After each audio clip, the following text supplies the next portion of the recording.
तिवारी पुनः एक बार आपके अपने परिवार के सक्सेस अब में आप सभी दोस्तों का स्वागत करता हूं पुनः एक बार। और अब अपन हाजिर हुए हैं प्रीवियस ईयर के प्रश्न पत्रों के साथ। कुछ ऑप्शनली जोड़े गए हैं, देखते हैं ना फटाफट। पितरस कहाँ बनता है? यकृत में बनता है। तृतीय श्रेणी का उत्तलक का उदाहरण होता है चिमटा होता है। प्रकाश संश्लेषण क्रिया में कौन सी गैस निकलती है? O2 निकलती है। एक तत्व के समस्थानिक होते हैं, परमाणु संख्या समान होती है लेकिन द्रव्यमान संख्या भिन्न भिन्न होती है। चंद्रमा क्या है? एक उपग्रह है।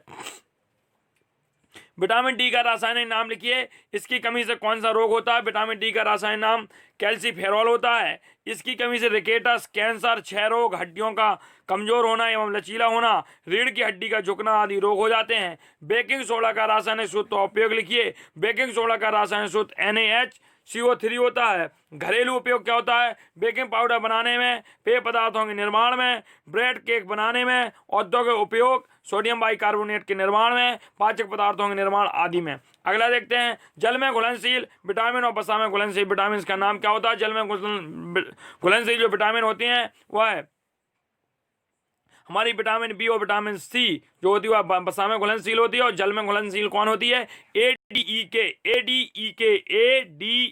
के हमारी जल में घुलनशील है। विटामिन बी और सी वसा में घुलनशील है। घड़ी में चाबी भरने पर स्प्रिंग में किस प्रकार की ऊर्जा एकत्रित होती है? तो घड़ी में चाबी भरने पर स्प्रिंग में ऊर्जा जो होती है स्थित ऊर्जा के रूप में हमारी क्या हो जाती है दोस्तों? स्थापित हो जाती है। कशेरुकी प्राणु के उत्सर्जी अंगों के नाम लिखिए। तो कशेरुकी प्राणु के जो उत्सर्जी अंग होते हैं, किडनी होता है, ब्रेक को के द्वारा किया जाता है। मनुष्य में 2 किडनी, 2 मूत्रवाहिनी, 1 मूत्राशय एवं 1 यूरेथ्रा पाया जाता है। कार्य किसे कहते हैं? हम किसी भी वस्तु पर बल लगाकर उसे खींचते हैं तो हम कार्य करते हैं। इसका मतलब जूल होता है। माइटोकांड्रिया को कोशिका का ऊर्जा गृह क्यों कहते हैं? माइटोकांड्रिया में ही भोज्य पदार्थ क्यों कहते हैं बताओ? तो क्यों कहते हैं? क्योंकि माइटोकांड्रिया में ही भोज्य पदार्थों का ऑक्सीकरण किया जाता है और ऊर्जा मुक्त ऊर्जा को ATP के रूप में संचित किया जाता है। इसी ATP का प्रयोग शरीर में होने वाले जैविक कार्यों के लिए किया जाता है। इसी के कारण माइटोकांड्रिया को कोशिका का ऊर्जा क्रय किया जाता है। क्यों किया जाता है? क्योंकि भोज्य पदार्थों का ऑक्सीकरण होता है और इसमें मुक्त ऊर्जा को ATP के रूप में संचित करते हैं और ATP का प्रयोग शरीर में होने वाले जैविक कार्यों के लिए किया जाता है।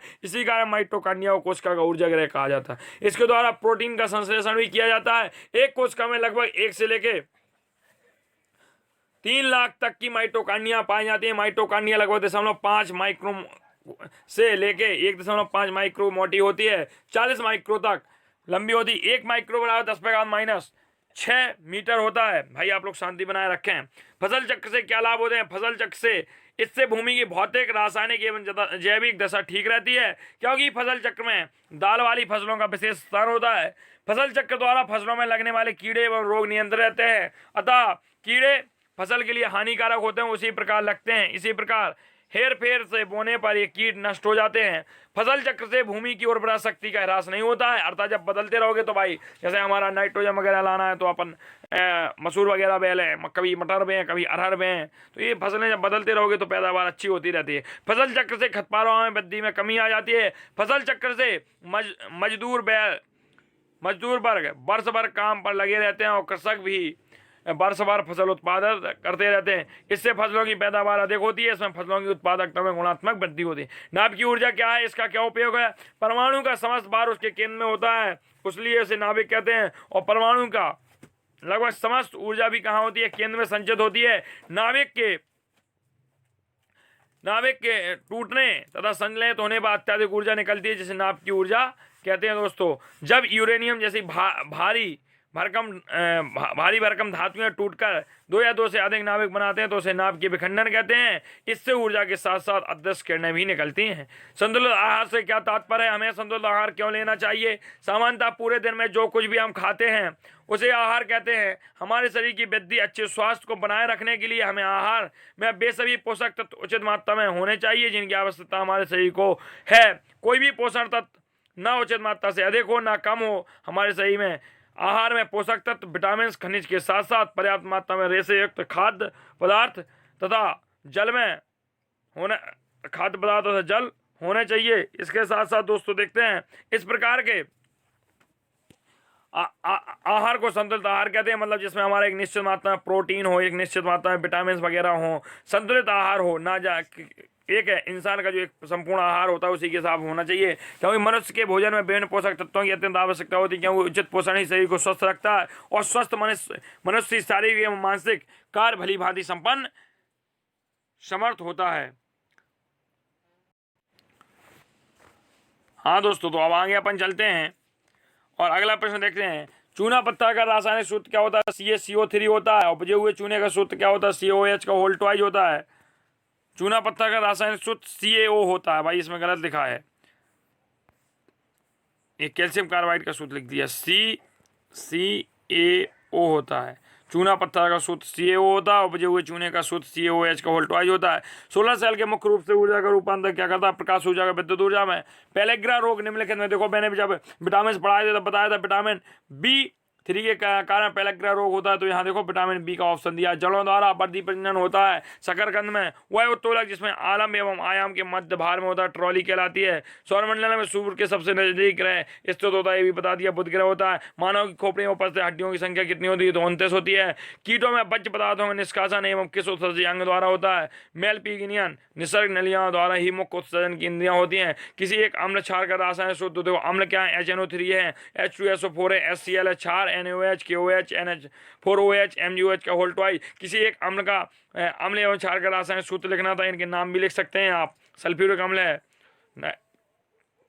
ये NaOH सोडियम हाइड्रोक्साइड क्षार है, पोटेशियम हाइड्रोक्साइड है, अमोनियम हाइड्रोक्साइड है, मैग्नीशियम हाइड्रोक्साइड है।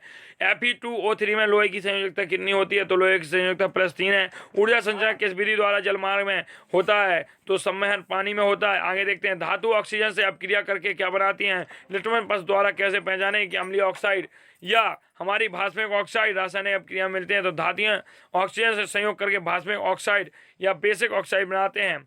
अम्ल एवं क्षार की पहचान करने के लिए प्रायः लिटमस पेपर का प्रयोग किया जाता है, और लिटमस पेपर नीले एवं लाल कागज की पत्तियों के रूप में उपलब्ध होते हैं। नीला लिटमस पेपर अम्ल में डुबोने पर लाल हो जाता है।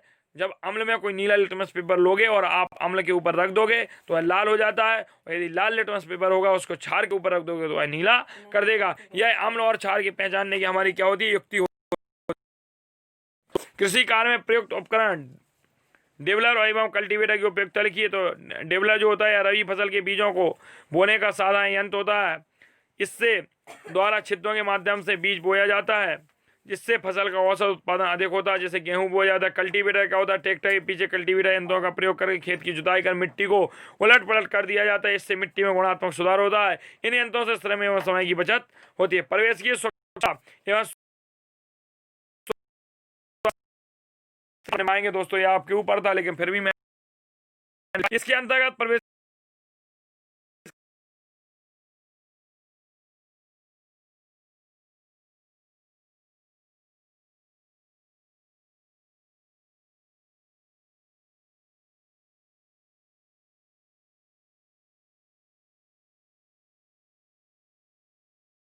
के अन्य मानव संसाधनों के निर्माण के लिए ऊर्जा आवश्यक तो होती है। ऊर्जा को संरक्षित करने के उपाय क्या होते हैं? ऊर्जा का अपव्यय रोकना चाहिए। जीवाश्म ईंधनों, कोयला है, इसका उपयोग केवल तभी करें जबकि इनका उपयोग अति आवश्यक हो, नहीं तो कोई विकल्प में कोई विकल्प ना हो, मतलब जब बहुत अधिक आवश्यक है तब कोयला और कच्चे तेल का उपयोग करें। ऊर्जा का उपयोग सामूहिक रूप से करना चाहिए, मतलब एक बल्ब के नीचे 10 जने बैठ के पढ़ो, अलग अलग कमरा में ना पढ़ो। कहने का तात्पर्य सीधा सीधा है। वृक्षों की कटाई रोकी जानी चाहिए तथा अधिक से अधिक नए वृक्ष लगाए जाए। ईंधन की कम खपत कम करने वाले वाहनों का प्रयोग करना चाहिए। हमारे प्रतिदिन के भोजन में पोषक तत्वों की कमी से होने वाले किसी एक रोग का नाम बताइए। तो विटामिन A की कमी से रतौंधी नामक रोग होता है। इसका लक्षण क्या होता है? चर्म रोग, त्वचा। आप किसी एक विटामिन का रखते हैं, इसमें विटामिन A हमने लिखवा दिया था। आँख की कमजोरी विटामिन B से वेरी हो जाता है आपका। विटामिन C से स्कर्वी होता है। विटामिन D से आप लोग बताएं कमेंट बॉक्स में क्या होता है। भूकंप आने के क्या कारण है? भूकंप से बचने का, तो भूकंप आने के कारण क्या है? ज्वालामुखी विस्फोट होता है तो भूकंप आता है। ज्वालामुखी, पृथ्वी का सिकुड़ना, बलन तथा भ्रंश घाटियां आप लोगों ने पढ़ी हैं, आपका सामाजिक में है। भू संतुलन कृत्रिम, मनुष्य पर भूकंप का क्या प्रभाव पड़ता है? भूकंप मनुष्य के लिए प्रायः अभिश्राप तथा कभी कभी वरदान सिद्ध होते हैं। इससे अनेक हानियां तथा कुछ लाभ होते हैं। हानियां क्या हैं? भूकंप आने से निम्नलिखित हानियां होती हैं। इनमें जनधन की अपार हानि होती है। कई बार भूकंप से नदियों के मार्ग में रुकावट आ जाती है और इनका प्रवाह रुक जाता है। जब समुद्री भाग में भूकंप आता है तो बड़ी बड़ी लहरें उठती हैं, जिससे जलयानों को भारी क्षति पहुंचती है। भूकंप से भूपटल पर बड़े बड़े भ्रंश हो जाते हैं, जिससे यातायात में बड़ी बाधा होती है। लाभ क्या है? भूकंप से जितनी हानि होती है उसका 1/100 भाग ही लाभ नहीं होता है। कुछ अप्रत्यक्ष लाभ होते हैं, जैसे भूकंपीय तरंगों से हमें भूवर्ग का ज्ञान प्राप्त करने में सहायता मिलती है। तो मतलब ये हमारे जो भूवैज्ञानिक होते हैं उनको सहायता मिलती है। भूकंप से भूस्खलन की क्रिया होती है, जो अपक्षय में सहायक होती है। इससे मिट्टी के निर्माण में सहायता होती है तथा कृषि को प्रोत्साहन मिलता है। भूकंप से बड़े पैमाने और बुलंद तथा भ्रंश पड़ जाते हैं, जिससे पर्वत और पठार, घाटियाँ आदि नई हमारी स्थलाकृतियों का जन्म होता है। कई बार भूकंपीय भ्रंशों से जल स्रोतों का जन्म होता है, जो मनुष्य के लिए लाभकारी होता है। भूकंप से बचने के क्या उपाय हैं? भूकंप आने के समय विद्यालय भवन से तुरंत बाहर खुले स्थानों में आ जाएं। मकान बहुमंजिली है तो मकान से बाहर निकल आए, पेड़ों के नीचे न खड़े हों। अगला यहाँ अब हम कुछ बहुविकल्पी प्रश्न देख लेते हैं। वे पदार्थ जिन पर पड़ने वाले प्रकाश आंशिक रूप से निर्गत हो जाते हैं अल्प पारदर्शक कहलाते हैं। किस प्रकाश स्रोत से उपछाया नहीं बनती है? तो बिंदु प्रकाश स्रोत से उपछाया नहीं बनती है। जब पृथ्वी की उपछाया को से होकर चंद्रमा गुजरता है तब होता है पूर्ण चंद्र ग्रहण। मंगलयान मंगल ग्रह के स्तर पर कब पहुंचा था? तो 24 सितंबर 2014 को। भारत के पहले अंतरिक्ष यात्री कौन थे? राकेश शर्मा। नासा का मुख्यालय कहाँ स्थित है? वाशिंगटन DC में। मृदा का लाल रंग उपस्थिति के कारण होता है आयरन ऑक्साइड के कारण। आयरन ऑक्साइड के कारण ही हमारा मंगल ग्रह लाल दिखाई देता है। किस मिट्टी में आलू अधिक अच्छा होता है? तो बलुई मिट्टी में। वृक्षारोपण से भूमि का कटाव होता है समान रूप से। बारीक बालू के कणों की माप क्या होती है? 0.002 मिलीमीटर से 0.2 मिलीमीटर। बलुई दोमट मिट्टी में रेत की मात्रा क्या होती है? 60 से 80%। नियमित खाद के प्रयोग से होती है उपज में वृद्धि। कंपोस्ट खाद बनाई जाती है। नाइट्रोजन उर्वरक से पौधे बढ़ते हैं अति शीघ्र गति से। कीटाणु नाशक दवाओं के प्रयोग से वृद्धि होती है रोगाणु प्रतिरोध में। कीटनाशक होते हैं विषयुक्त। खरीफ की फसल होती है धान। हैरो खेत से निकालने के काम आता है खरपतवार। डिबलर से बुआई नहीं होती है, धान की बुआई नहीं की जा सकती है, रबी की फसलों के लिए होता है। सिंचाई की कटाऊ पानी विधि होती है उत्प्लावन या प्रवाह विधि कहते हैं। न्यूटन का एसआई मात्रक क्या होता है? बल का एसआई मात्रक क्या होता है? तो न्यूटन होता है। एमकेएस पद्धति में कार्य का मात्रक क्या होता है? जूल होता है। 1 जूल बराबर 1 न्यूटन मीटर होता है।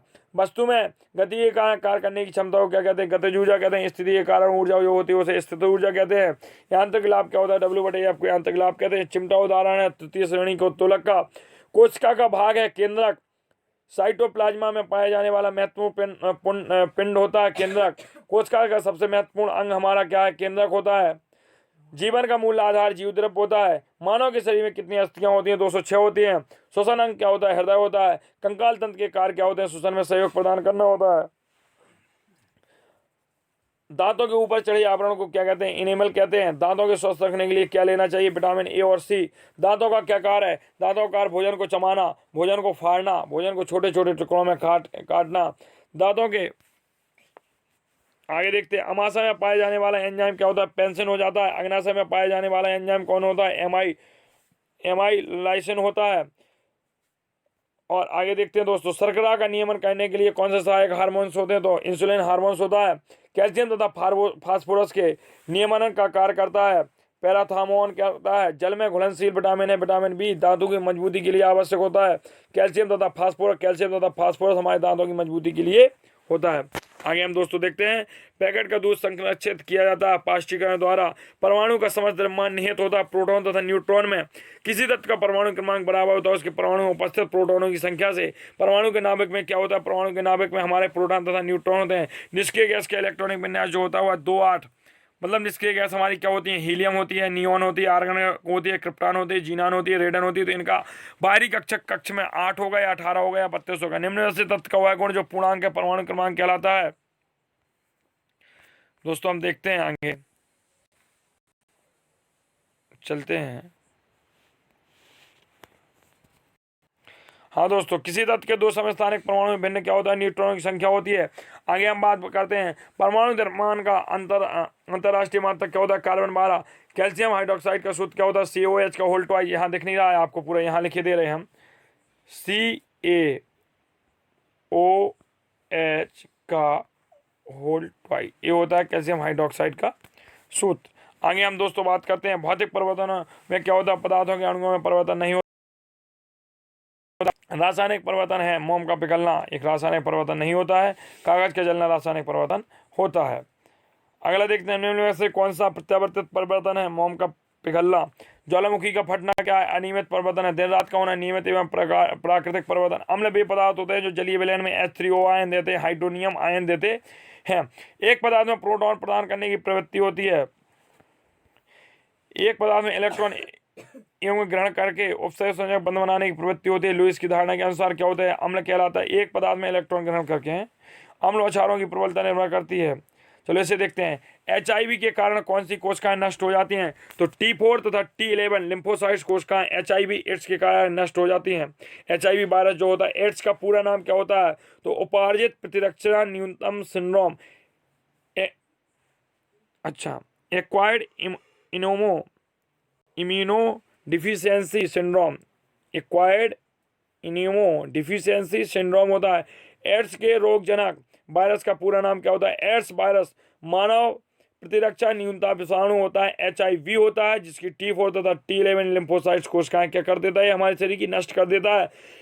इन रोग का संक्रमण किस माध्यम से होता है। वायु के माध्यम से होता है। पागल कुत्ते, बिल्ली या बंदर की लार में किस रोग का विषाणु पाया जाता है। रेबीज का पाया जाता है। हेपेटाइटिस में वायरस शरीर के किस अंग को प्रभावित करता है। यकृत को करता है। काय को। रोग में टीका ड्रॉप्स के रूप में दिया जाता है। पोलियो रोग में। तंबाकू के मोजेक रोग का पता सर्वप्रथम किसने लगाया था। इवानो बस्की ने लगाया था। इवानो बस्की ने तंबाकू के मोजेक रोग का पता लगाया था। विषाणु एक सजीव तथा एक निर्जीव लक्षण है। उत्तर क्या है इसका देखते हैं। विषाणु का सजीव लक्षण इसके न्यूक्लिक अम्ल DNA या RNA पाया जाता है। विषाणु का सजीव लक्षण इन्हें क्रिस्टल के रूप में सुरक्षित रखा जाता है। मतलब जो होता है वह निर्जीव तथा सजीव दोनों लक्षण पाए जाते हैं। विषाणु की खोज का श्रेय किसे जाता है। इवानो बस्की को जाता है। जीवाणु का नाम किस वैज्ञानिक ने दिया था। एरनबर्ग ने दिया था 1829 में। जीवाणु कोशिका भित्ति का निर्माण करने वाले रसायन कौन कौन से हैं। तो जीवाणु कोशिका भित्ति एमिनो शर्करा, एमिनो अम्ल, काइटिन आदि से होती है। आगे हम दोस्तों देखते हैं पाश्चीकरण क्या होता है, किसे कहते हैं।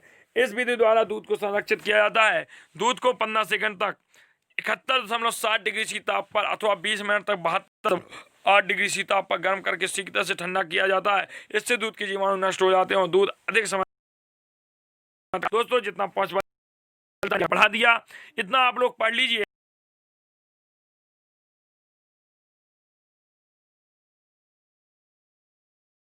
और जितना संभव हो उतना पढ़ें। अब क्या है, एक रात्रि का समय बकाया है। पेपर देते समय अपने मन को एकाग्रचित करें।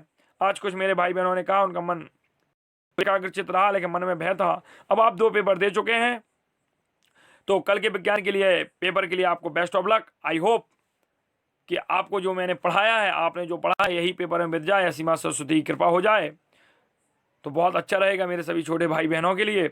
बहुत बहुत धन्यवाद आप सभी का।